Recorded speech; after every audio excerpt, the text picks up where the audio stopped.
सरवा बड़ा बढ़िया वीडियो होता है बनाई क्या रे।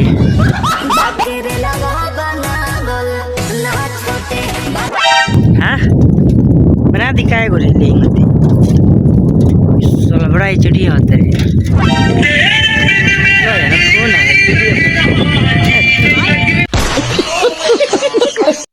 हाँ तो भाई लोग हमने के चल देंगे चौमीन खाए। अरे सरवा चौमीन कब चौमीन बैग से लगा बड़ा गोल रुक। हाँ तो भाई लोग हमन के 2 मिनट में पहुंच जाएंगे चौमीन की दुकान पे। रुक पहुंच गए रुक। आउ रे कि ना खइबे।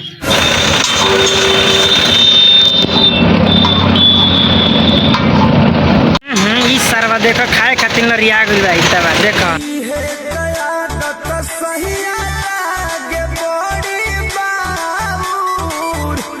बड़ा हितवा शौक से खाता पैसा से देवे के है ना।